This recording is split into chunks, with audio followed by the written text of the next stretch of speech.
अस्सलाम वालेकुम नाजरीन, मैं हूं बिलाल ज़फ़र। आप देख रहे हैं हमारा कनाडा। कैसे हैं आप लोग? मैं आपसे मुखातिब हूं कनाडा के प्रोविंस ओंटारियो से। उम्मीद है आप सब खैर खैरियत से होंगे और बफज़ले इलाही मैं भी बिल्कुल ठीक ठाक हूं। नाजरीन, आस्क बिलाल सेगमेंट में एक बड़ी दिलचस्प सिचुएशन मेरी नज़र से गुजरी और मैंने सोचा कि आपके साथ भी शेयर करता हूं कि लोग क्या क्या सोचते हैं कनाडा में पैसे बचाने के लिए, किस किस किस्म की अरेंजमेंट्स करने के लिए तैयार होते हैं। तो मैंने खुद भी उस पर अपनी राय दी है, लेकिन मैं साथ में ही ये किस्सा आपके साथ भी शेयर करना चाहता हूँ ताकि आपके भी गोश गुजार कर सकूं कि लोग क्या सोचते हैं और आप इस बारे में क्या कहना चाहेंगे। तो वीडियो पूरी सुन के, मसला पूरा समझ के, नीचे कमेंट्स में अपनी राय का इजहार भी आप लोग जरूर कीजिएगा। तो ये मुझे एक ईमेल आई थी, एक साहब हैं आरिफ, उनकी तरफ से। उनकी बीवी हैं आरफा, आरिफ और आरफा, और उनके दो बच्चे हैं और वो ओंटारियो में रहते हैं, फिलहाल बेसमेंट में रहते हैं। और वो चाह रहे थे कि किसी बड़े घर में शिफ्ट हो। अब कोई भी जो नेक्स्ट लेवल घर होता है बेसमेंट से ओंटारियो में या pretty much all over Canada, तो वो होता है एक अपार्टमेंट या फिर टाउन हाउस। लेकिन having lived in that basement for like for the past a year and a half, वो अब चाहते हैं कि टाउन हाउस में मूव कर जाएं। लेकिन टाउन हाउस में मूव करने के उनके पास पैसे नहीं है।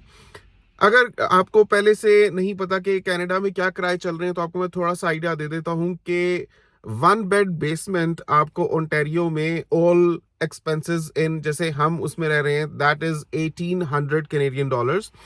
लेकिन अगर हम टाउन हाउस की बात करते हैं तो town house starts from 2600 Canadian dollars, और उसमें फिर आपको बिजली, पानी, गैस, इंटरनेट के पैसे अलग से देने पड़ते हैं। तो टोटल मिलाकर तकरीबन $3000 ये बन जाता है। तो अब जो आरिफ और आरफा पिछले 1.5 साल से बेसमेंट में रह रहे हैं, वो सोच रहे हैं कि टाउन हाउस में मूव हो जाए। उसके लिए उन्होंने अपने शहर के रियल्टर्स के पास गए और डिफरेंट टाउन हाउसेस विजिट किए। तो उनको एक पसंद आया है टाउन हाउस, जिसका किराया है $2700। मतलब आप समझ लें कि that will be around $3050 all expenses इन।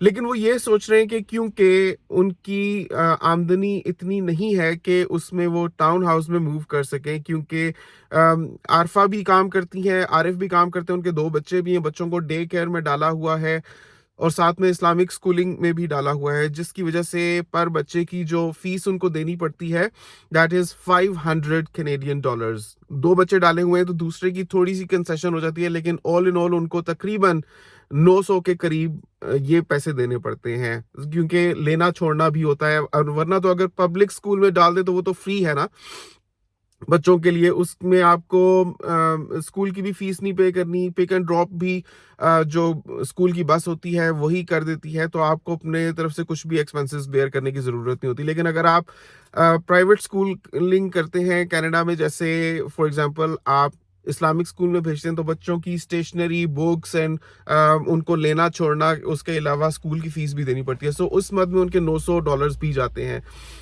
तो दोनों की जो सैलरीज हैं वो मिलाकर और ये सारे एक्सपेंसेस मिलाकर वो इतना ही है कि अगर वो बहुत भी अपने आप को खींचे तो $2300 तक निकाल सकते हैं किराए में देने के लिए।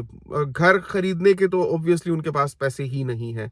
तो ऐसे में वो ये सोच रहे हैं कि बजाय इसके कि वो एज अ सिंगल फैमिली उस टाउन हाउस में मूव हो, उनकी बहुत अच्छी दुआ सलाम है एक और फैमिली के साथ जो उनके नेबरहुड में है। तो वो सोच रहे हैं कि अगर उनको वो कॉन्फिडेंस में ले लेते हैं तो वो दोनों फैमिलीज मिलकर एक ही टाउन हाउस ले लें, क्योंकि वो जानते हैं उनके बारे में भी।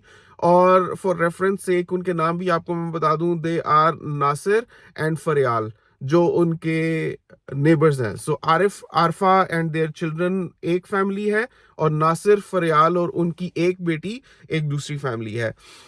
तो वो ये सोच रहे हैं कि दोनों फैमिलीज मिलकर एक टाउन हाउस ले लें और उसमें वो रहने लग पड़े। इस तरह से वो उनको जो एक्सपेंसेस है वो हाफ एंड हाफ बेयर करने पड़ेंगे। जैसे आरिफ और आरफा अभी अपनी बेसमेंट का 1900 दे रहे हैं, और नासिर और फरियाल और उनकी एक बेटी जो है वो अपनी बेसमेंट का 2000 दे रहे हैं। क्योंकि बेसमेंट्स के भी रेंट्स वेरी करते हैं। तो दोनों अगर मिलकर एक ही टाउन हाउस ले लेते हैं तो लेट्स से अगर वो 200 भी बन जाता है, बिकॉज दो फैमिलीज यूज करेंगी, तो लेट्स से अगर थोड़ा ज्यादा बिल आ जाता है, तो मिला जुला कर अगर 3200 बन जाता है तो भी दोनों को 1600 पड़ेगा। और दूसरी चीज ये होगी कि both families will be able to get the living experience of a town house, जो कि ऑब्वियसली बेसमेंट से तो किसी भी तरह से कंपेरेबल नहीं है, उसकी निस्बत तो बहुत ही ज़्यादा लेविश किस्म का लाइफस्टाइल प्रोवाइड करता है। बिकॉज एक टाउन हाउस की अगर हम बात करते हैं तो वो इस तरह से होता है कि नीचे एक ओपन किचन होता है और एक सिटिंग स्पेस होती है, एक बाथरूम होता है, और मतलब बहुत ही खुला सा होता है। इसके साथ में बेसमेंट नहीं होती। मतलब बेसमेंट ऐसी नहीं होती कि आप उसको रेंट पर लगा सकें, वो बस एक मैकेनिकल रूम सा होता है। लेकिन जो ग्राउंड फ्लोर होता है उस पर एक ओपन किचन, साथ में एक ओपन टीवी लाउंज और सेपरेट वॉशरूम, और मतलब कि बहुत ज़्यादा स्पेस होती है। लेकिन जितने भी कमरे होते हैं वो स्टेयर से ऊपर ट्रेड करके जब आप जाते हैं तो फर्स्ट फ्लोर पर वो कमरे होते हैं। वो आमतौर पर दो कमरे होते हैं, अगर बड़ा टाउन हाउस है तो 2 से 3 कमरे भी हो सकते हैं, साथ में उनके अटैच्ड वॉशरूम्स होते हैं। लेकिन देखने की बात यह है कि अगर एक फैमिली टाउन हाउस लेती है तो वो तो समझ आता है कि उसको इस तरह से यूज कर सकते हैं कि एज अ फैमिली उसको यूज किया जा सके, क्योंकि नीचे एक ही किचन है और ऊपर डिफरेंट कमरे हैं। लेकिन अगर दो फैमिलीज मिलकर उसको लेंगी तो उनको एक ही किचन यूज करना पड़ेगा, और ऊपर भी जो है वो एक एक कमरा अपने लिए ले सकते हैं। लेकिन the problems extend beyond that, because अगर मैं इस बारे में सोचता हूँ, बिकॉज वो दोनों पाकिस्तानी फैमिलीज हैं। मैं दुबई में भी रहा हुआ हूँ, वहां पर तो मैंने ये कल्चर भी देखा है कि एक एक बेडरूम में 3 3 फैमिलीज रहती थी। फैमिलीज मतलब कपल्स रहते थे। वो एक डिफरेंट नेशनैलिटी के थे। और जैसे एक बेड है उसके मतलब कि वो they use to drape the cloth या कर्टन उसके साइड पर, तो नीचे एक कपल रह रहा है और उसी के जो ऊपर बेड स्पेस है उस पर दूसरा कपल रह रहा है, क्योंकि उन वो लोग उस किस्म के माशरों से आते हैं और उनका पर्दे का एक डिफरेंट स्टैंडर्ड है। लेकिन हम पाकिस्तानी अगर हम अपनी बात करें तो ना तो हमारा कल्चर ऐसा है, ना ही हमारा दीन इस चीज़ की इजाज़त देता है कि इतनी बेपर्दगी हो कि एक ही घर में दो फैमिलीज या दो से ज़्यादा फैमिलीज रह रही हों। अब यहाँ पर कुछ लोग हो सकता है ये सोचें कि आखिर कंबाइंड फैमिली सिस्टम्स भी तो होते हैं, वहाँ पर भी तो पर्दे के अहकाम नाफिज होते हैं। लेकिन मजबूरी के तहत या क्योंकि इतना एक्सपेंसिव है घर से बाहर मूव आउट कर जाना, तो फैमिली समझौता कर लेती हैं और इकट्ठे रहती हैं और इस तरह से नहीं सोचते एक दूसरे के बारे में। लेकिन अगर प्रैक्टिकली देखा जाए तो वहाँ भी उतना ही पर्दे का नफाज होना चाहिए जितना अगर आप एक दूसरे से रिलेटेड नहीं है तब उसका ख्याल आपको रखने की ज़रूरत होगी। मतलब कि अगर फ़र्ज़ करें दो भाइयों की फैमिलीज़ हैं तो वो भी एक पोर्शन में विदाउट प्रॉपर डिवीजन या डिफरेंट यूनिट्स हुए नहीं रह सकते इस्लाम के पर्दे के अहकामात के मुताबिक। तो यस दैट इज ट्रू, लेकिन लोग करते हैं, वो चीज़ भी नहीं होनी चाहिए। मैं तो यही कहूँगा कि जिससे भी हो सके उसको कोशिश करनी चाहिए कि वो अपनी फैमिली को बिल्कुल एक पर्दे के लिहाज से भी सेपरेट स्पेस प्रोवाइड करे। लेकिन living in countries like Canada, जैसे आपके सामने ही है कि अगर वो सेपरेटली रह रहे हैं तो एक 1900 पे कर रही है फैमिली, दूसरी फैमिली 2000 पे कर रही है, और अगर दोनों इकट्ठे हो जाते हैं तो both will have to bear the expenses in a way के 1600 देना पड़ेगा। लेकिन आपके ख्याल में क्या ये सूटेबल है कि दो फैमिलीज इस तरह से एक टाउन हाउस में इकट्ठी रहें? एक अगर डिटैच्ड हो होम हो तो उसमें तो शायद इस किस्म की अरेंजमेंट करना पॉसिबल हो कि बेसमेंट सेपरेट होती है, या कुछ इस तरह से अगर वो बना हुआ है कि दो टेम्पररी बीच में डिवीजन करके या अप्रूवल्स लेके वो फैमिलीज इकट्ठी रह सकें मल्टी फैमिली यूनिट की तरह से। लेकिन अगर एक टाउन हाउस है तो उसमें ये कैसे मुमकिन होगा कि दो मुसलमान फैमिलीज आपस में इकट्ठी रहे?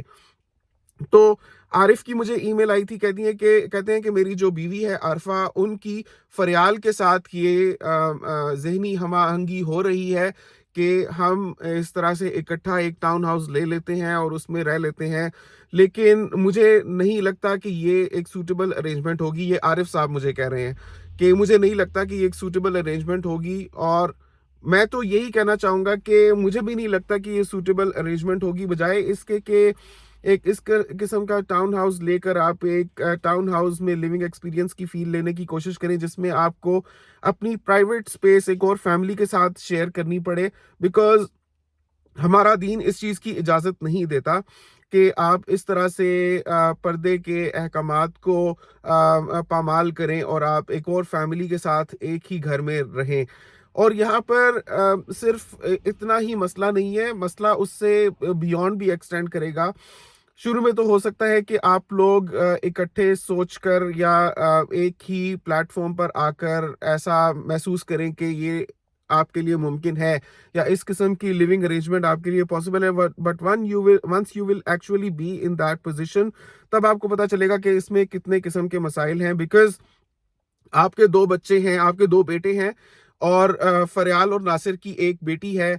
आपके जो दो बेटे हैं, आपने बताया कि एक 8 साल का है और दूसरा 5 साल का है, और उनकी बेटी अभी 3 साल की है। तो आप सब लोग किस तरीके से इकट्ठे रहेंगे? आपके बेटे और उनकी बेटी भी आपस में फ्रेंडशिप कर लेंगे, और अगर आप उस टाउन हाउस में मूव करते हैं तो आगे आगे आपके बच्चे इकट्ठे वहां पर बड़े भी होंगे। So this is very dangerous from a lot of perspectives to live together like this in town house, दो फैमिलीज। आप अगर ये भी सोच लेते हैं कि मतलब कि एक बंदा एक वक्त कुकिंग कर लेगा, एक वक्त दूसरा बंदा कुकिंग कर लेगा, this will be pretty much like living in a big boss house, जहां ठीक है आप खुद से रूल्स सेट करेंगे, जहां 24 घंटे आपको कोई कैमरा तो मॉनिटर नहीं कर रहा होगा, लेकिन अल्लाह ताला का कैमरा आपको 24 घंटे मॉनिटर कर रहा होगा। आरिफ साहब, आप जॉब पर होंगे, आपकी बेगम घर पर होंगी, और फरयाल और नासिर हो सकता है वर्क फ्रॉम होम करते हो, या अगर नासिर साहब जॉब पर जाते हैं और आप वर्क फ्रॉम होम करते हैं, और आपकी बेगम नहीं करती काम, फरियाल वर्क फ्रॉम होम करती हैं, तो किस तरह से आप लोग स्पेस डिवाइड करेंगे? किस तरह से आप लोग डिसाइड करेंगे कि कौन सा एरिया ऑफिस के लिए यूज़ होगा, कौन सा घर के लिए यूज़ होगा, कौन से एरिया में बच्चा जा सकता है या बच्चे जा सकते हैं या नहीं जा सकते? उसके अलावा किस वक्त नीचे लिविंग रूम में आप और नासिर साहब की बेगम फरियाल इकट्ठे बैठे होंगे, या ऊपर आपके कमरे से आपकी बेगम आरफा निकल रही होंगी और सामने वाले कमरे से नासिर साहब निकल रहे होंगे? एक घर में रहते हुए मुसलमान फैमिलीज को ये जेब नहीं देता कि इस तरीके से वो रहें। मैं समझ सकता हूँ कि सम टाइम्स इतनी मजबूरी होती है या इतने पैसे नहीं होते तो लोग अपने घर में पेइंग गेस्ट्स भी रख लेते हैं। बहुत से स्टूडेंट्स एज पेइंग गेस्ट्स रह रहे होते हैं even though they are Muslims. लेकिन जहाँ तक ऐसी सिचुएशन अवॉइडेबल हो उसको अवॉइड ही करना चाहिए। आप लोग सिर्फ टाउन हाउस में मूव करने का इसलिए सोच रहे हैं क्योंकि आपको लगता है कि बेसमेंट आपके लिए तंग हो रही है, या आप अब it's been too much, you have been living in your basement for the past year and half, तो आपको लगता है कि अब आपको टाउन हाउस में मूव करना चाहिए। लेकिन मैं आपको यही एडवाइस करूंगा कि आपको चादर देखकर पाँव फैलाने चाहिए। अगर आप अकेले as a single family town house afford नहीं कर सकते, you can not bear this jump from 1900 to 3050, which is straight up a jump of $1150, then keep on living in your basement। या फिर आप एक अपार्टमेंट ऐसा ढूंढे जिसमें ऑल एक्सपेंसेस इन आपके लिए तकरीबन 2500 तक का आपको अपार्टमेंट मिल जाए, क्योंकि ऐसी सिचुएशंस भी पॉसिबल होती हैं। ऐसे अपार्टमेंट्स भी ऑन रेंट होते हैं जिनको आप सारे एक्सपेंसेस डालकर 2500 में आपको पड़ जाएगा। या तो आप उसमें मूव करें या फिर आप को अपने बेसमेंट में ही रहते रहना चाहिए। आपकी बेगम आरफा और जो पड़ोसन फरियाल है उनकी जो अंडरस्टैंडिंग हो रही है कि इस किस्म की पॉसिबिलिटी मुमकिन है, ट्रस्ट मी, ये एक स्टेपिंग स्टोन होगा और एक शुरुआत होगी बहुत से बड़े मसाइल की। और आपको आगे जाकर पता चलेगा कि आपने अल्लाह ताला की हदों को पामाल करके अपने आप को कितनी बड़ी मुश्किल में डाल लिया है। बिकॉज़ और कुछ हो ना हो, मैं समझ सकता हूँ कि आपको इतना कॉन्फिडेंस है, आपका अपनी बेगम के साथ इतना स्ट्रॉन्ग बॉन्ड है, और हो सकता है नासिर और फरियाल का आपस में इतना स्ट्रॉन्ग बॉन्ड हो that you people might feel comfortable and confident in your personal spheres के you can live in such an arrangement के आप you can reap the benefits of living in the townhouse and having that big space to yourself without overstepping the boundaries, या जो आपके जो relationship है उसको किसी भी तरीके से ख़राब किए। लेकिन जब अल्लाह ताला की लगाई हुई हदों को पामाल करके आप खुद से अपने ऊपर कॉन्फिडेंस महसूस करते हुए कुछ भी ऐसा स्टेप लेंगे, तो फिर आप को पता चलेगा कि शैतान क्या क्या कार्रवाइयाँ कर सकता है, और कितना कुछ आपके हाथ से जा सकता है, आपको लेने के देने पड़ सकते हैं। इसके अलावा भी आपके लिए वर्क एंड लिविंग अरेंजमेंट करना बहुत मुश्किल होगा। आपके बच्चे जब एक दूसरे के साथ लड़ेंगे, झगड़ेंगे, या उनका आपस में प्यार हो जाएगा, वो भी आपके लिए बहुत कॉम्प्लिकेटेड सिचुएशन हो जाएगी। और आगे जाकर जब आप वंस उस पोजीशन में होंगे, तब किस किस्म के मसाइल आपके सामने आएंगे, उसका आप अभी नहीं कुछ भी कह सकते। तो मैं आपको यही एडवाइस करूंगा, either you should keep on living in your basement, और उनको अपनी बेसमेंट में रहते रहना चाहिए, या फिर both families should consider moving to an apartment. तो व्यूअर्स, मेरी तो यही इनको राय होगी कि इस किस्म के काम करने की ज़रूरत नहीं है कि दो फैमिलीज इकट्ठे मिलकर एक टाउन हाउस में रहें, बिकॉज टाउन हाउस ऐसे होता है कि वो एक ही घर होता है, उसमें एक ही किचन होता है और एक ही फ्लोर होता है जिस पर सारे कमरे होते हैं। तो क्या ज़रूरत पड़ी है इस तरीके से अपने फैमिली की प्राइवेसी को ख़त्म करके एक दूसरी फैमिली के साथ मिलकर रहने की। और एक और मसला इसमें यह भी होगा कि जब आप लोग एक्चुअली इकट्ठे रहने लग पड़ेंगे, तो बहुत सी चीज़ों का कंपटीशन भी होने लग पड़ेगा।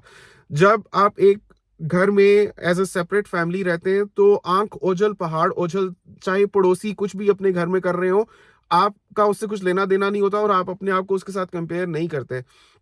लेकिन जब दो फैमिलीज मिलकर इकट्ठी रहेंगी, तो लेट्स से आपके बच्चे इस्लामिक स्कूल में जाते हैं, उनकी बेटी पब्लिक स्कूल में जाती है, तो हो सकता है वो लोग आपस में झगड़ने लग पड़े कि हमें भी इस्लामिक स्कूल में भेजना चाहिए, या हो सकता है कि आप लोग कंसीडर करें कि उनकी देखा देखी आप भी पब्लिक स्कूल में डाल दें।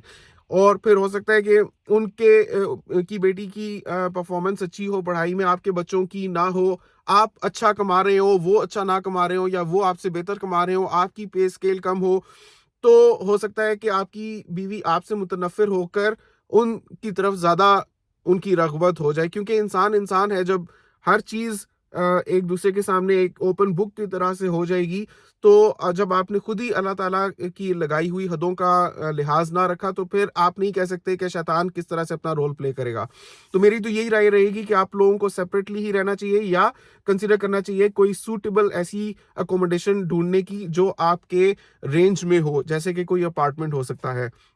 व्यूअर्स, आप क्या एडवाइस करेंगे आरिफ साहब को, कि क्या उन आरिफा और नासिर फरियाल को इकट्ठे एक टाउन हाउस ले लेना चाहिए, या उनको अपने लिए सेपरेट अकोमोडेशंस देखनी चाहिए? नीचे कमेंट्स में अपनी राय का इजहार जरूर कीजिएगा, मुझे अपनी दुआओं में याद रखिएगा। और अगर आपका कोई भी क्वेश्चन है, तो ये आस्क बिलाल सेगमेंट चल रहा है, आप अपना मसला मुझे बताएं, मैं अपनी राय का इजहार करूंगा, और व्यूअर्स के भी नोटिस में लाऊंगा, वो भी नीचे कमेंट्स में बात करके बहुत सी तरह से गाइड करने की कोशिश करते हैं, for which I am very thankful for all the commentators. और मैं अप्रिशिएट एडमायर करता हूँ उन सबको जो take out time to guide others. तो आप लोगों ने भी इस मसले में भी ज़रूर अपनी राय का इजहार करना है। और अगर आपका कोई भी मसला है, तो मेरा ईमेल है bzbz316@gmail.com, उसमें आप अपना मसला मुझे भेज सकते हैं, तो मैं आपको अपनी राय से आगाह करूंगा। आपसे मुलाकात होगी इंशाल्लाह अगली वीडियो में, तब तक के लिए अल्लाह हाफिज।